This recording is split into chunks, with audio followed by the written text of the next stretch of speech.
All right, ladies and gentlemen, welcome to week one of season 6 of the Swain Batty League, which feels like we've been waiting an abnormally long time to finally have start.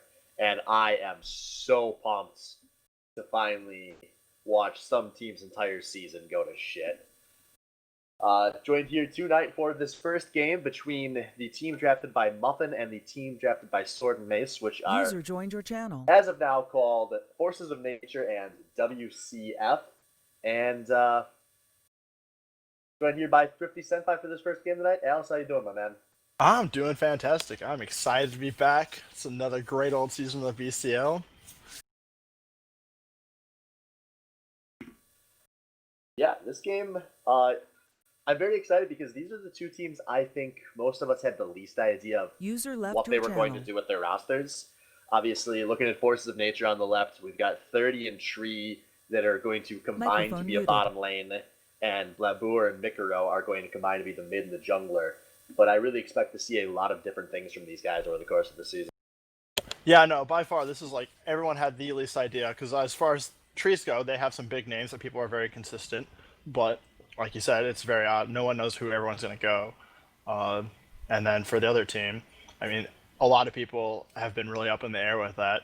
Uh, Wang and Purple were junglers last time. Nobody knows about the Gurnig. So Yeah, and actually, WCF on the right was a team we weren't even sure who was going to start for. correct. Boozgraf being their sixth player. My early predictions are that we're going to see the Gurnig in the mid lane, Purple in the top, Wang in the jungle, Albino Joe, and Garen Fracking Bolter in bot lane, who has still not changed his name back from Garen Fracking Bolter after last season's season-ending bet. So It's a going mark into of this, shame. He's bringing back from this I, PCL. He's out I, for vengeance. yeah, just leaving that there is a grim reminder of that month of Garen he suffered through. So some pretty crazy bands coming out already. Wang's Evelyn taken away. I am not at all surprised by that. No one likes dealing with Eve. And actually, Master Yi being taken away from Forces of Nature. I haven't been watching these guys solo queue games too closely, but obviously New Devourer is pretty decent. Master Yi is pretty decent. And for all I know, Blevor's been playing Master Yi mid lane. No, Micro's actually been playing it a lot jungle.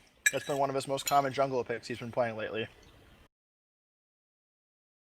Well, no one likes to see Master Yi in a competitive match, so thank you, Wang's CF. Wang CF. Wang's Cockforce. All right, and Wang's Cockforce taking away Wukong with the last pick of the draft, and an almost instant Shyvana lock-in for whoever the Forces of Nature jungle is going to be. And I like that pick a lot. Shyvana is really, really, really good in the jungle right now. I'm pretty sure the jungler for that team is going to be Micro. And then Blab will be the mid lane, Says will be the top lane, and Thrifty 30. I mean, not Thrifty 30. 330 for the bot lane. Yeah, I'm expecting Tree to be the AD carry of those two. Yes, definitely. That's what everybody's seen them practicing lately, unless they've had like, the secret alt accounts throwing everyone for the twist. You never know. I would love to see a team do that sometime, although I doubt we ever will. Yeah, I don't think Yeah. the stakes in the Batty League are that high yet. Maybe for you, Alice. For me, So it looks like flattered. Wang's Cockforce going to go with a Nunu and a Janna right away. Try to counterpick that Shyvana, play into a disengaged team. Not surprised to see that at all. Nunu is Wang's probably favorite jungler in the game as of the past 8 months. At the And very least, is most successful. yes, there is not a whole lot of skill to Nunu. You just need to put an ult in the right place. You can't make some of those game losing mistakes on a bad engage like Wang loves to do on other characters. And I really like those picks because you need something to peel that Shyvana off of you.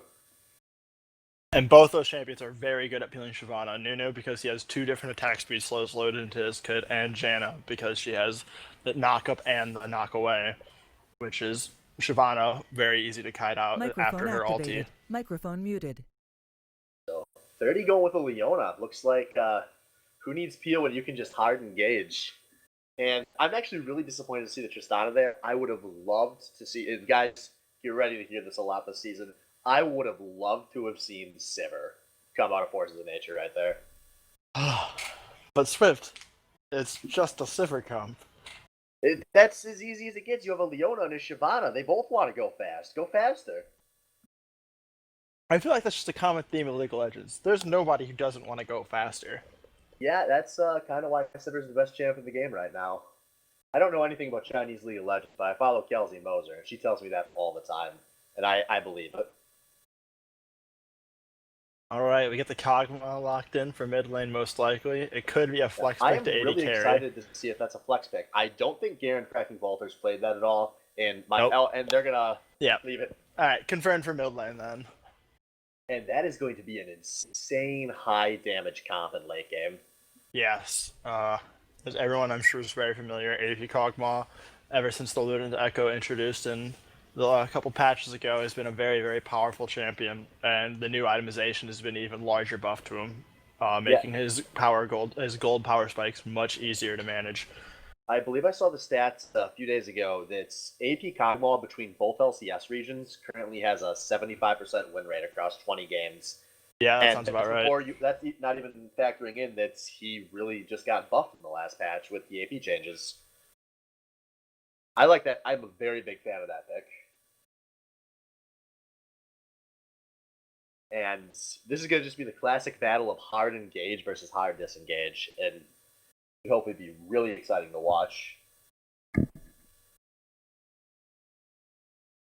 It's going to come. I really like, though, that both these teams are drafting their comps. It seems like they're not very focused on trying to deny the other person. They've just both came in with their game plan, and that's what they want to do. It'll make for a very interesting game. I'm very curious to see how each team plays it out.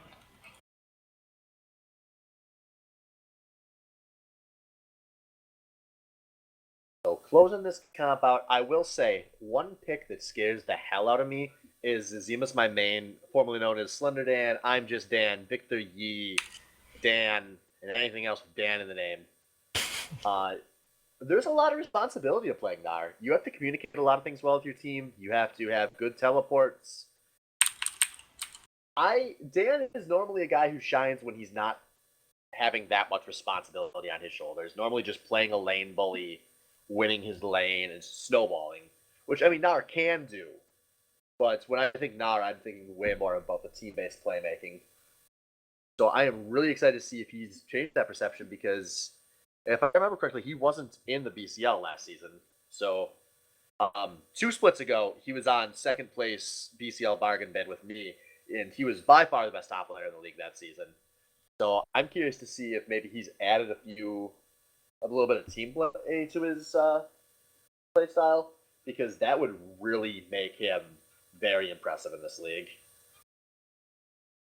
I would say he's made it very apparent that he has the mechanics. It's just has not transitioned to always playing meta picks. So. And speaking of top laners, I'm really excited to watch. How can I have made it all the way to 15 seconds post-draft without mentioning Purple Pickle Pie? This guy definitely going to be the most important player on Wang's Cockforce. Whether that's a good thing or not, we'll find out in the next 10 weeks. But for those of you that are new, in the last 2 seasons, Season 4 was his rookie season. He played AD carry. His team won the league. Season 5, he played jungle. His team won the league. And he was very impressive both of those seasons. And this season, he said he wanted to transition to the top. And he's playing a hard carry top laner, Hecarim.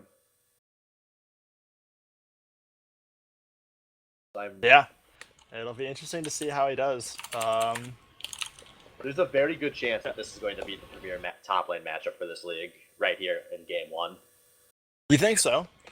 What about Strip? I think Strip's another contender as There's contenders. I mean, I don't think you can bet on any single one of them right now. Hopefully we'll see. It'll be pretty much impossible not to see more of our top laners than we saw in last splits. But both of these guys, compared to what we had last split, would have been insanely good in the top lane pool. Yeah, no, top lane has traditionally always been a role that we have lacked mains of, or that the ones that we have mains of aren't as dominant as the mains of other positions throughout the BCL. Every other role has always had like their big player. I mean, support's always had 30 and Tree. Yeah, there's always been 30 and Tree, 80 Master carry. Splitter, There's been Thrifty Senpai, AJS Zero, just have all been head and shoulders above their competition, with no one else coming close at any point during the history of this league. Top lane's never had that. Maybe this could be the season that we have a new top lane star. I think even if we don't necessarily have a top lane star, I do expect the level of play at top lane to be a lot higher this season. Oh, by far, I think this is the most competitive top lane will be in any BCL or SBL that we've had. So one pick I'm curious about your thoughts on, how do you feel the Hecarim fits into WCF's team comp? Because that feels a little out of place to me. I definitely feel like it's out of place. It does provide them a nice bit of hard engage if they do manage to poke them down going in for dives.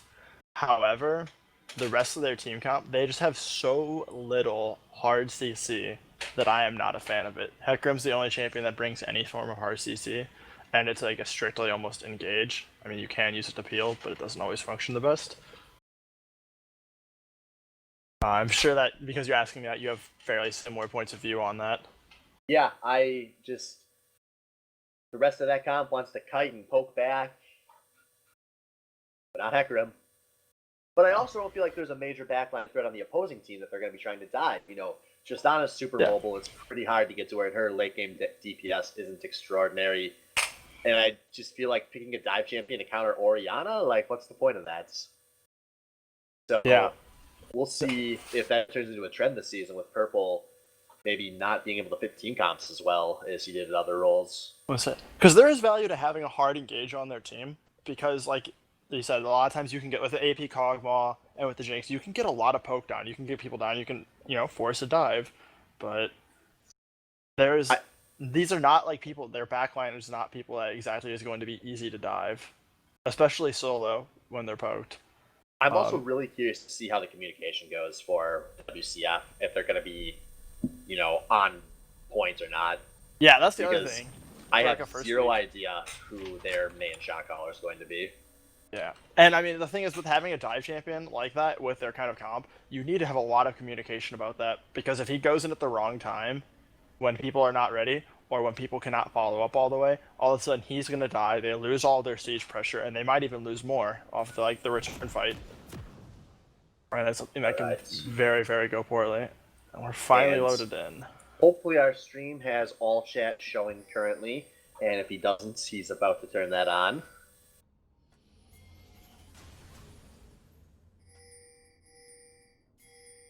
And of course, speaking of shot calling, teams that I do not expect to have weak shot calling, Forces of Nature on the left here. 30 is just so good, as we saw last season. And I definitely think this team should be even better than the one he was on last splits.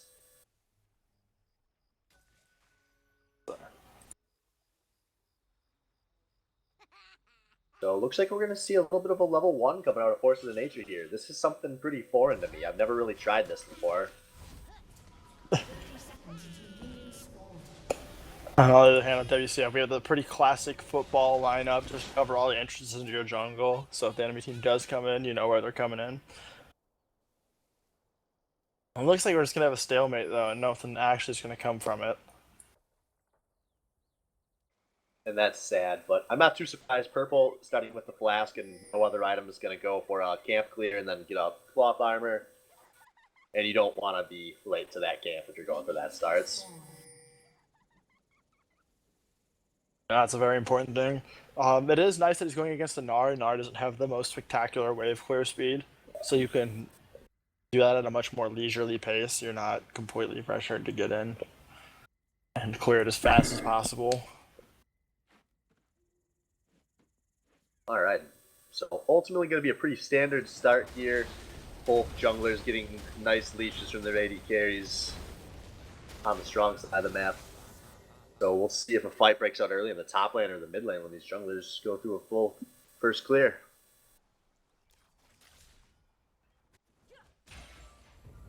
So is there anyone in particular you're going to be keeping your eye on most in this early game? A lot of this early game, I want to be paying attention to top lane and mid lane overall. I'm very curious to see how the Gurnig plays because he's a completely new rookie. And I'm also going to be paying attention to Purple and Dan because Dan's playing a new champion top lane for him. And Purple is making his SBL debut in the top lane. I can tell this is a week one, game one, because I'm really excited to watch everything right now. But Oh, I am too. I gotta go back to my bread and butter. I want to just watch bot lane. I want to go tell Zed to keep the camera on bot lane this whole game.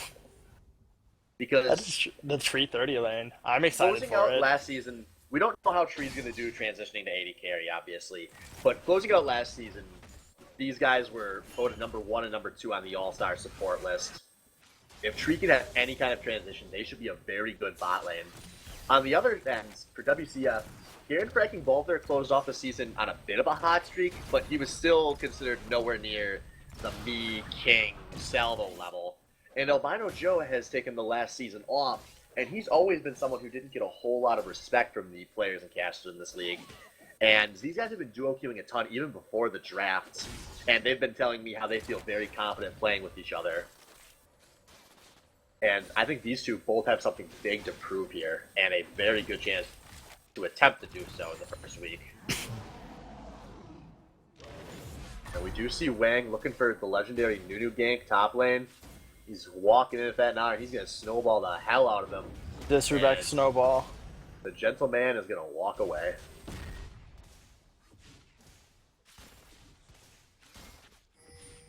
Right off the bat, the only place that we can see is that Purple is already starting to show off like a pretty strong gold like CS lead. And that's with For top his- lane pushing yeah. against him, too. Not necessarily a super effective gank, but Wang didn't need to have a super effective gank. And the other thing we can look at is Mick clear speed, putting that Shyvana clear speed to work. While he hasn't had any gank pressure like the Nunu has, he has already had a recall and he's still got a couple of creeps. Yeah, wow, he's already recalled, and he's up 200 gold on the Wang. Yeah. I'm curious what he's going to probably do. I mean, he already picked the dagger, so it's obvious he's going to go into the Devourer. But I wonder if he's actually going to try to put map pressure on it, or if he's just going to try to power from Pickle as fast Pie as he can. jumping against Azimus in top lane, and very close to Ignite range there. Oh. Wang thought about cheesing the dragon. I am almost surprised he didn't. If I know Wang for anything, it's bad Baron calls and cheese and dragon. And Purple is just really going hard to try and get this kill in the top lane. And a great knock on Zazimas. There's an Ignite going down, and Zazimas has to flash away, and this Ignite is going to almost tick him down. Meanwhile, my Wang getting caught out at Dragon, being chased 3v2. Wang is going to have to flash out. And we're going to see some nice splash trades across the map. Neither of the flashes should be super important at this stage of the game. Yeah. It's interesting to see if we'll see Wang up top, though, trying to get pressure on the fact that Dan doesn't have a flash now. Because he's the only laner without a summoner spell now. Yeah. Meanwhile, another set of good trades going on in the mid lane. Labour taking a nice little advantage over Garnig. But wow, that top lane CS is just really blowing up. Zimas is going to be able to close this out a little bit. No, actually, Purple Pickle Pie is waiting to back. Sitting on 1120 gold currently. Maybe looking for a Triforce component on his first back. Yeah, he could be wanting to get the Phage or the Sheen. I'm definitely expecting a Triforce hacker out of Purple Pickle Pie. That just seems like the kind of player he's always been. I totally agree with that. And also just combined with the whole fact that he's already got a very solid lead on his lane opponent. It's very safe to go into that. Just start trying to snowball your lane. And actually going for the home guard Ninja Tabby, so what do I know? Oh, that's a very Chinese player thing. The Chinese, especially in Hecarim, love rushing. Wayne's going for the dragon. And Gurnig is going to miss a shot, Labour is going to miss a shockwave in the mid lane. And meanwhile, Garen Frack and Bolt are being engaged on bot lane. And Tree's actually jumping in a ton of damage going on to Garen cracking Bolter here before an exhaust goes down onto Xmas Tree. Garen getting a little bit of damage on the return. And that actually ends up being a pretty even trade, mostly due to all the creep damage that Xmas Tree took there. Yeah. It looks like Wang is... Oh, Wang might find a Leona. It's going to be very close. Oh, it's going to be very close. Leona's going to try to blow up Wang, and Wang gets the fight and gets killed. First blood going to Forces of Nature onto 30.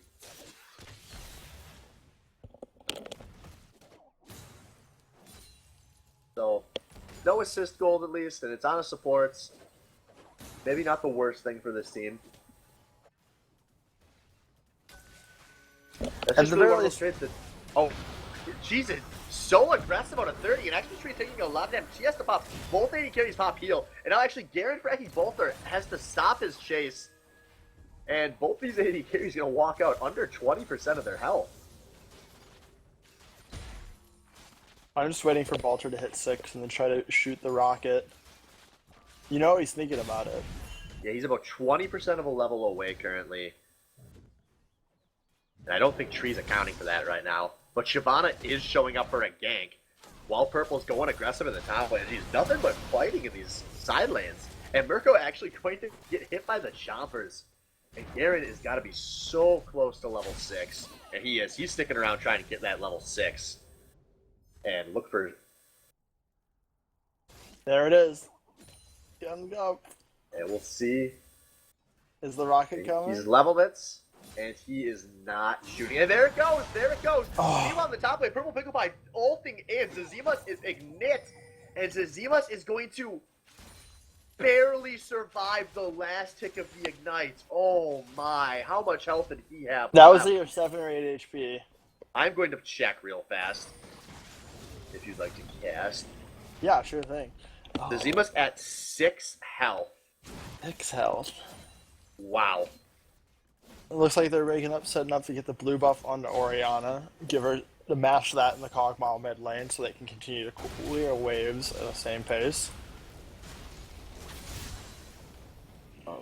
Actually, going back real quick, while we have this little bit of lie down, I was going to cover the reason why the home guard is really popular, especially with the Ninja Tabby, is because the Tabby is the cheapest upgrade for all the boots available. And the home guard is a very popular thing on Hecarim, 1, because it just lets him get back to lane so fast, and then 2, because with the teleport, it allows him to come in, he has all of that speed, and he gets the extra damage boost that makes his teleport ganks at mid-game, like at this point of the game, earlier on the first dragon fight, second dragon fight, very, very potent. Yeah, I wanted to go into that a little bit when Wang was taking the first dragon. I was surprised we didn't see Purple Pickle Pie stay in base and look for a teleport. And she's 30 just will not stop going forward in this lane. And now Albino Joe chunked down to about a third of his health. And these guys have clearly practiced playing the lane Forgiven style. Yeah, I mean, they have a very safe lane, especially to go push this far forward as with a new jungle. Yep, I agree. And actually, Zazimas is going to flash, and he's going to ult Purple and not stun him up against the wall. And Purple's going to stop the fight for a moment before backing off. Meanwhile, both junglers are showing up. And are we going to see a little fight over this pink ward? Nope. Wang is going to give that ward up. With Purple this low, they will probably most likely lose the 2v2. Yeah, I'm surprised we don't see Purple just content to roll his elixir, not going to try to back and teleport in at all. And now 30 with a great gank out of Gurnik. There's a shockwave going to get Gurnik very low, and Labur going to secure that kill with his ignite. And a 2-0 kill lead for Forces of Nature in what has been a relatively low kill game so far. I mean, it's only about 11 minutes in, so yeah, we haven't really seen any successful ganks or anything, so... And now Albino Joe is getting caught out super deep in the enemy jungle. We're seeing Wang and Labur start heading, and Joe's going to have to flash the Dragon Pit to make it out of that one. Just very aggressively trying to clear that ward. And that's a tough summoner to be down. Actually, Xmas Tree taking a lot of damage here. But it's just going to get poked and run back to his tower.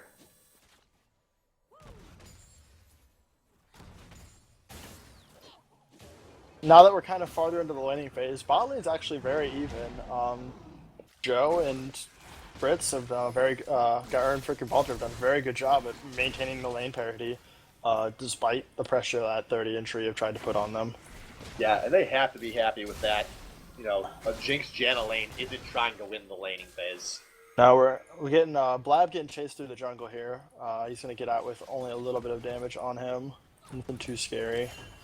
We haven't talked about it at all, but the mid lane CS discrepancy actually widened up a bit after that first kill onto Gurnig went down. Yeah, he's pulled about just about 2.5 wave difference. That's actually quite a good chunk of gold. So Labour's sitting at about a 600 gold lead right now, while Purple Pickle Pie is sitting at about a 700 gold lead. And Mikuro actually about 600 gold lead up on my wing also. And Purple Pickle Pie gonna ult in, Ignite go down into Zimas, but I don't think he's gonna have this one. Oh no, he's barely gonna be able to get one last Q just outside of Zimas' tower range. And Purple Pickle Pie gonna really start to get this lane rolling. I think if I could be wrong because I'm not sure exactly 100% on how close he was. I kind of missed it the last second, but I think if he didn't turn to get that last auto in, he probably would have been clear from the queue, and he would have made it out fine. But that's just something that's so difficult to try to even count for. Well, Faker would have made it out. Oh, Faker would have, of course. So, Dan, when you watch this, and 30 flashing a solar flare, Gurnig getting blown up, and Mikuro going in, but 30 taking his second kill of the match, which should set this up for a good dragon fight. And Purple Pickle Pie, once again, using his home guard to run to the fight, not looking for a teleports. And actually, a fight breaking out, Nick gonna barely get touched. And we're not seeing much to force this out on Forces of Nature. They are letting Dan probably try to charge up a little bit of a Narvar. And they are starting this up. Gurnig just spawning now. This will be a 5v4. Yep, Dan is teleporting in. He does not have a Mega Nard. And Dan actually going to be a big cutoff from this team. He's going to have to jump out. And Purple going for a steal, but not going to get it. Purple Pickle Pie goes down. Now Wang just trying to zone off. I don't know why WCF is still. And a great shockwave of Impulsor. Albino Joe is down. Wang is low. Garen Bracky's Walter is low. And a transformation out of Zazima. He's going to secure a kill on the flank of this fight. Dragon taken 0 for 4. All in favor of Forces of Nature. And to top it all off, fuck you, we're taking blue. That was beautiful on Forces of Nature's part. There was a great execution. They zoned them out of the Baron. WCF was very clearly split on decision. They had half the people out of the pit, half the people in the pit, and Forces of Nature capitalized on that perfectly. Here comes a home guard teleport, and the home guard interrupted immediately. And I just don't know. That was just awful shot calling out of WCF. What were they going to try to fight? 5v4. They had to know Dan was obviously had a teleport if he was going to top lane at that time. And I mean, it wasn't even just the fact that they decided to fight it. It was they also were so split. They had 2 people in the back line there, and they had 2 people in the front in the Baron, like in the actual Dragon Pit almost. Yeah, Purple did not seem on the same page as his team, and I don't think they should have fought that at all. It's just a first Dragon to give up, but they're going to throw over an extra 2k gold to go with it when all is said and done. No. Now that they have this substantial gold lead, and a lot of it, they got 3 kills on Orianna on that fight. So, I mean, now she has 3 kills after the fight. So they have a lot of gold on a carry champion. It's going to be very curious to see how they start putting that gold lead to work. Oh man, we're just backed with 3240 gold. And oh man, turns that Chalice into an Athene's and picks up an endlessly large rod and picks up a ward. Oh, blooper. That is a massive buy. Picks up Sorcerer's Shoes and picks up a pink ward. I'm in love. And 30's going to use a zoning solar flare. I think he's going a little too deep. He's going to engage onto Albino Joe. And a great ult out of Exodus Street does not secure the kill from 30.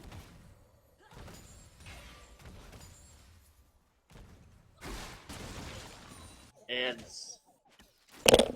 we're going to have to see WCF do something fast to slow this bleeding down, because they need to stall this game out for a while now with a 3.5k deficit this early. Fortunately for them, no towers have gone down, so they can still maintain relatively easy warding. But Garen has to watch out for a tower dive here. He is not playing this intelligently, and 30 wanted to die, but he was checking for Wang first.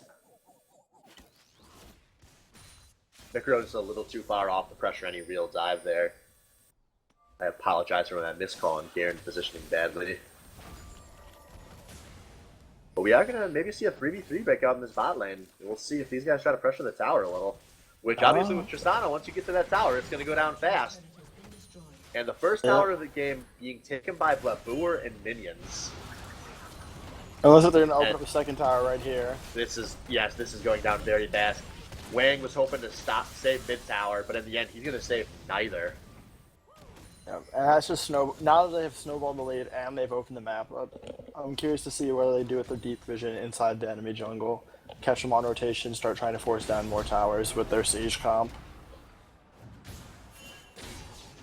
Yeah, this is starting to look like another team flashlight win already. 30's team gets a few kills, and then just starts taking objective after objective. And Purple's going to try to fight in this top lane. He ults Zemus. The Ignite goes down, but Zemus is going to trade kills before dying to the Ignite. And then on the other side of the map, Blabour getting a solo kill onto the Gurnig, who is not having a great debut after the early laning phase here against one of the guys I predicted to be one of the premier stars in this league this season, Blabour.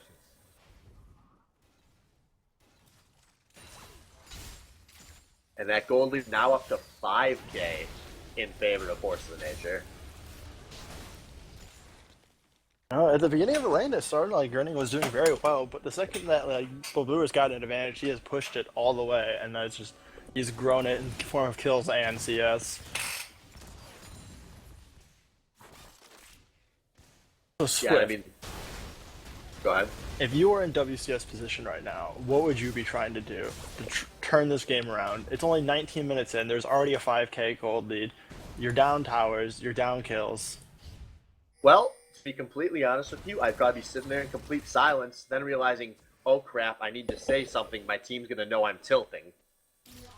And then I wouldn't know what to say. And then I'd be watching as Albino Joe gets caught out completely. And 30 going all the way on 3-man solar. Oh. And there go the ult! Blabour melts WCF.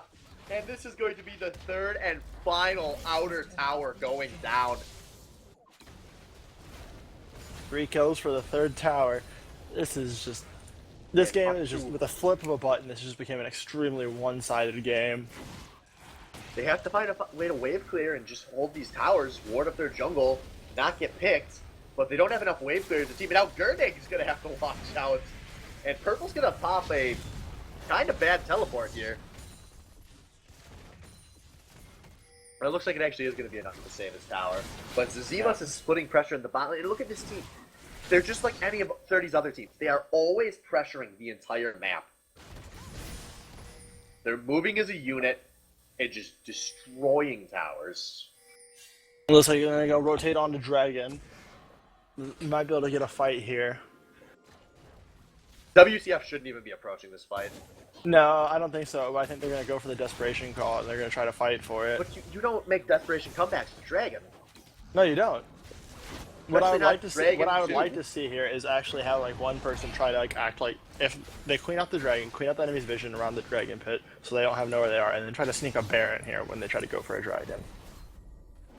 I think it might be a little too early for that. No, I think it is too. I think they should try it, but I don't think Wing will be thinking that right now. Oh no, I mean that's like it's an extreme desperation thing, but when you're down 8k at 20 minutes, there is you got to think desperate to get back into the game.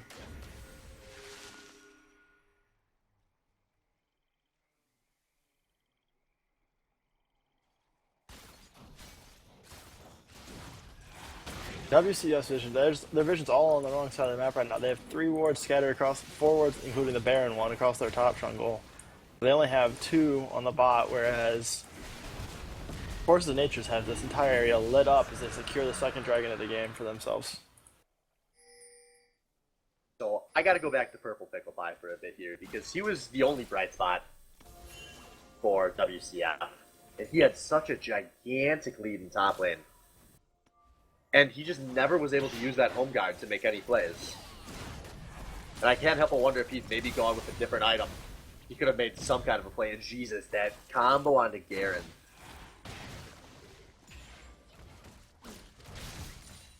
Yeah, I mean, it's quite possible. I mean, I'm not gonna. There's the Trinity Force you were talking about.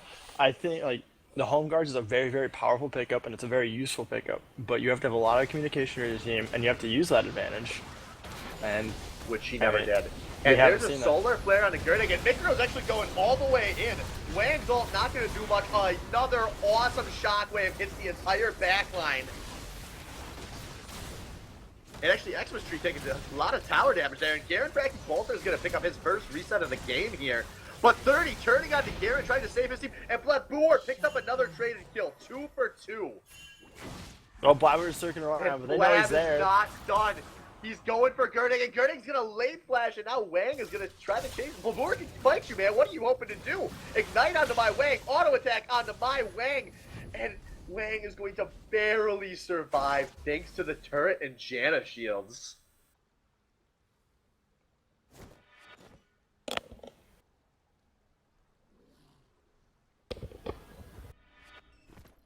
And jeez, that Shyvana, that Shyvana Orianna can engage at anything.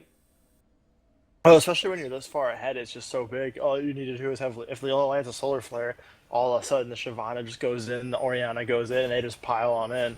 Yeah, anyone inside the solar flare range isn't safe right now, even under a tower. No, I think honestly what Janet needs to be picking up is Janet needs to be picking up a Quicksilver Sash at this point. Because if Janet gets CC'd, they're done. They don't have any way to disengage from a fight or anything. She dies, like, their team gets blown out so fast.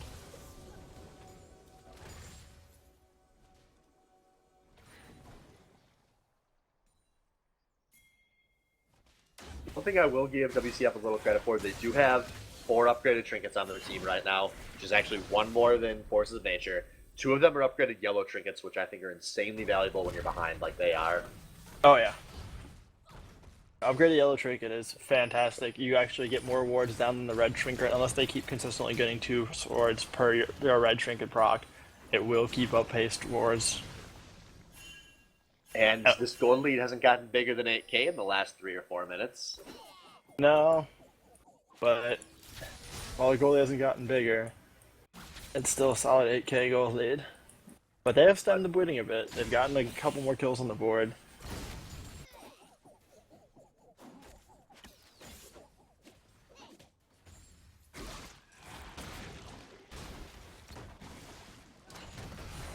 And I really like this 1-3-1 that Forces of Nature is doing right now. And actually, no, Dan's going to go for a teleport. He does currently have Narvar, and he's going to immediately knock my Wang out of the Nunu channel. They're going to easily finish off that turret and then back off. And Xmas Tree's going to probably have to back, so I don't think this siege can continue anywhere. And you got Mikro, Blabur both backing off in bot lane. I agree that I really, really enjoy this 1-3-1 push. I mean, the 3 people that they have sitting in mid are all so strong right now. The Orianna and the Leona combo can just blow people up. And both Gnar and Shyvana, the only person that can realistically 1v1 them is Purple Pickle Pie. And, well, he's only one person. He can only be in one of those 2 lanes at a time.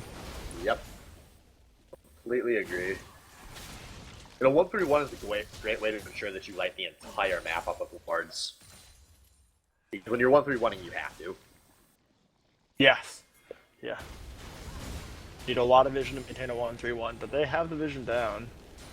And looks like they're going to try to pick up the outer tower on bot lane, just kind of work their way in.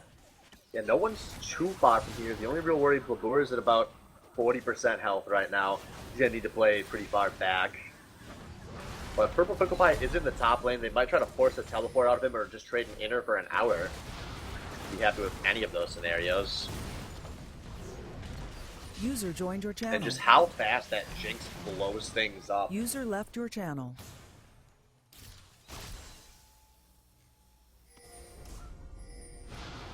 We got a minute till Dragon, and they actually gave up on this siege. Weren't quite confident enough to force themselves down the front door of WCF's base. And that's actually going to make Purple Pickle Pie's pressure pay off. I'm thinking also part of it is that they want to make sure that they come back and they are full health and bought items for Dragon. I think they're placing just a little more value on that 3rd Dragon than the possibility of getting that, the turret. Yep, it does look that way. Zazima is going to show up in time to stop Purple Pickle Pie, but Purple currently has teleports. Zazima doesn't. And This could be Dan a point. is just about to show in top lane. This is a good chance for WCF to run at that dragon, and they need to be doing it right now. But they're actually pressuring bot lane tower instead. They still will have numbers of it, but actually, no, Gurnig is nowhere near this fight. Do they not have a dragon timer from the last dragon? I don't remember. It's quite possible But they didn't. Gurnig is about to show in the mid lane just in time for Mikro and Leona to come in. And Mikro's going to flash while he's going to stop Albino Joe's recall, putting down a ton of damage before he gets baited by the Flame Choppers. Labur is going to solo Albino Joe on the back end of this fight, hitting godlike. Garrett going for an execute, the best he could hope for, and I'm not even sure if he'll get... And 30's going to flash for the kill. Meanwhile, they got them chasing though. I mean, they did pick up 2 kills, but they traded a tower for that. They might get mid here as well. Yeah, they are going to get this mid lane tower. Oh, they might pay for it actually. Xmas Tree shows up just in time. They defend the tower and get the kill. And now it's Azima's chasing down Purple Pickle Pie. Once again, does not get a stun from the Gnar ults. And he's just being obnoxious on the back end while Mikro takes out the dragon. 3-1 on dragons, 8k gold lead.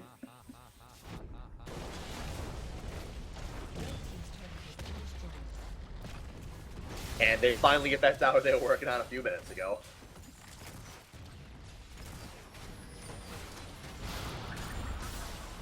And oh! Garrett Cracky Bolter destroyed underneath his own tower. Although Purple Pickle Pie gonna flick up a return. First kill on a Blabur. Now Mikro's going down. He gets healed, but Xmas Tree putting down a ton of DPS. He's jumping in, looking for resets. He's gonna get his first reset. A double kill for Zazimas, who shows up at just the right time. And a 1 for 3 with some good tower pressure coming out of Forces of Nature.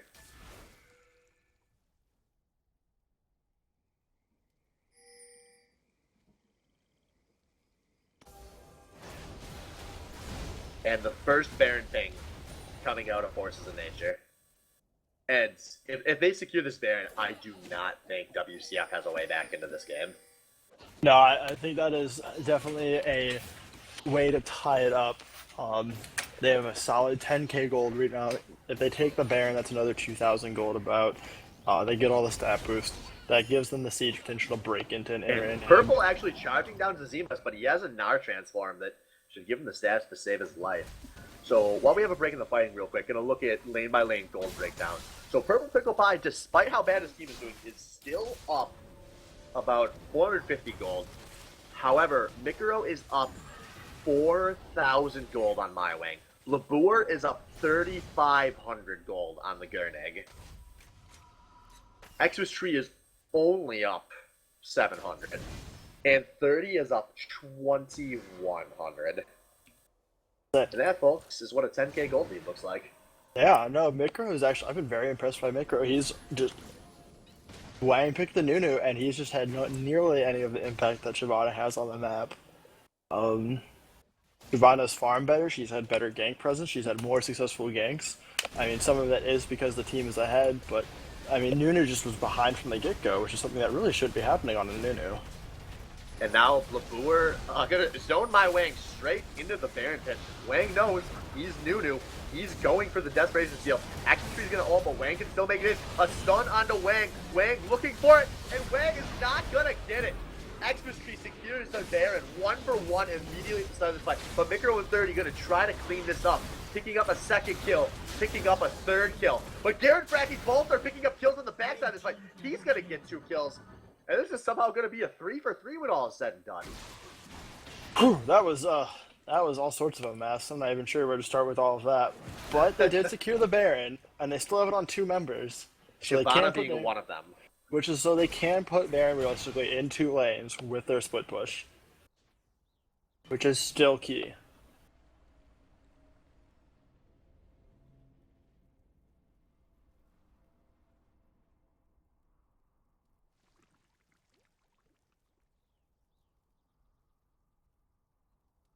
So ultimately, all those wards in the opposing red side are going to pay off for Forces of Nature here. And let's see if they go for a split push or a 5-man siege, which both of are going to be so scary with this comp. Tristana is going to be able to destroy an entire tower in the span of 1E. But at the same time, no one's going to be able to 1v1 Mikro. It looks like they're going to just opt for the easy play all down mid lane, which I like. I think there's less coordination involved in that. it should have just as high of a chance of success. Yeah, I would like to see them rotate. They have a good-sized wave of minions. They have a cannon creep up there, and they have another wave crashing in, so they'll have a nice wave and a half. They can build up, they can get the last outer tower. I want to see them do that, and then siege into the top. I think that'd be really good to see. But they're not even going to wait for the minions. They're just going to take this tower right away. That's just their vision paying off. Vision and confidence. And we might see the last fight of the game right here. Zima's slowly building up that Gnar bar. This is about the perfect place for him to start a siege.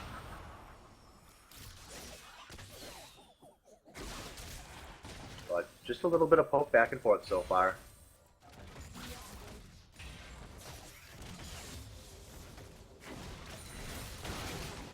And I really want to see these tanks once Gnar transforms. No, actually, Gnar starting to split push, then taking some tower damage. I wanted to see Mikuro and Zimas just stand in front of that tower and dare Purple Picklebye to engage while Xmas blows a tower up. And 30's threatening a dive himself now.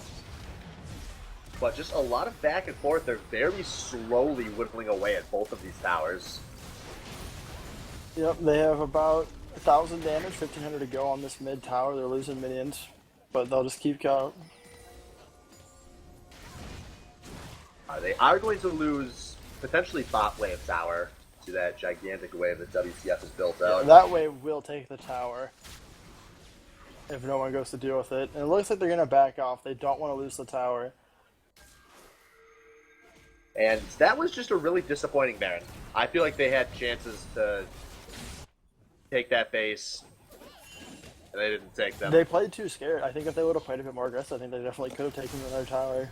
But they did get some decent damage on it, so they can come up, and if they get back to it soon, they can try to finish it up. So Zima's currently no teleports, so he is ignoring the rest of this wave, running towards Dragon. And it looks like they are going for an engage here, but a great solar flare out of 30 going to slow this entire team down. And now Mikro going super deep, and the Wombo combo coming out of the Orianna. Purple Picklebye is going to kill Blabur, but everyone else is dying. 1 for 3 so far, as Xmas turns to finish off the Dragon. That is 4th Dragon. That is the wave clear one. They didn't have problems clearing waves before, and they certainly don't now. And are we finally going to see an inhibitor tower go down? It'll be close. Cog and Jinx are coming up in just over 5 seconds. But they will get a whole wave uncontested before those 2 carries get there. And Purple's going to try to do what he can. He's putting a lot of pressure on the tree. Tree's going to have to jump out. And this tower is going to be destroyed by Zimas, who is now transforming. A disengaged solar flare comes out and forces Nation to be able to just walk out of this. That's huge. Now that they don't have a tower, as we've seen, that Force of Nature can just absolutely destroy WCF on an open field without having to worry about the tower dive.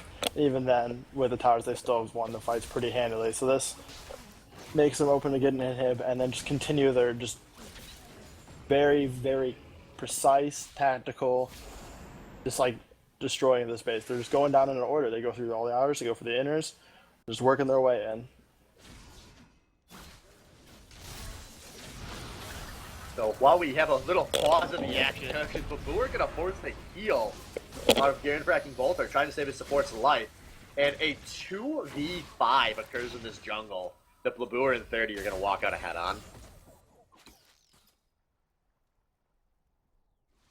So, I'm curious, how do you feel about the Frozen Mallet into Bork build on Gnar? I am not a fan of going Frozen. I'm a fan of the Frozen Mallet, but I don't like going Frozen Mallet straight into Bork. I agree with that. And I think that's a big part of why this team hasn't been able to dive anything. And geez, Blabur, so much damage over the wall. First inhibitor is finally going down, and Zimas is riding this huge wave in the bottom. If he didn't build that Bork, he could have had the parts. He could have had at least the parts of a Spirit Visage and a completed Randuin. So he could be so incredibly tanky.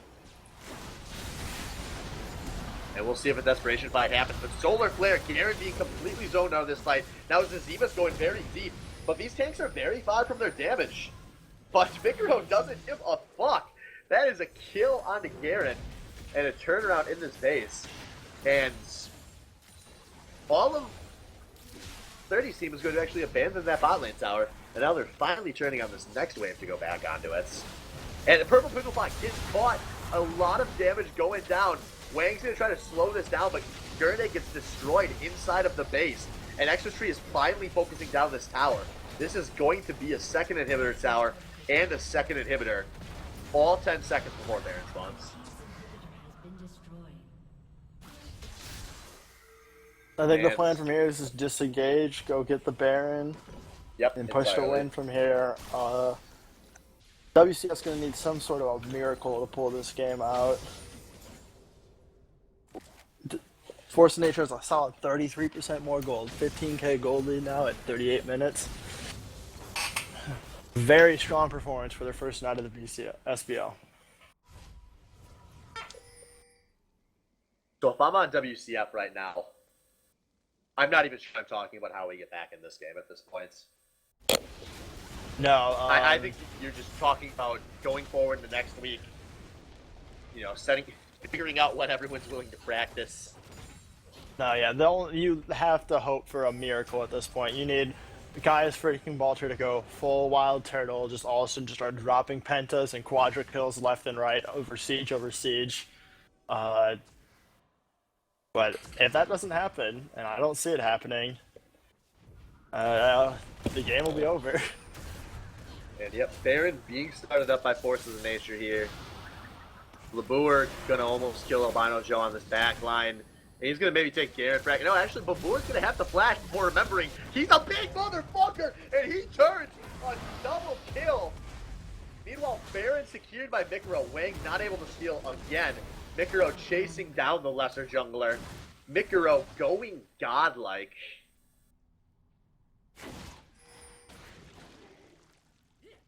And this game.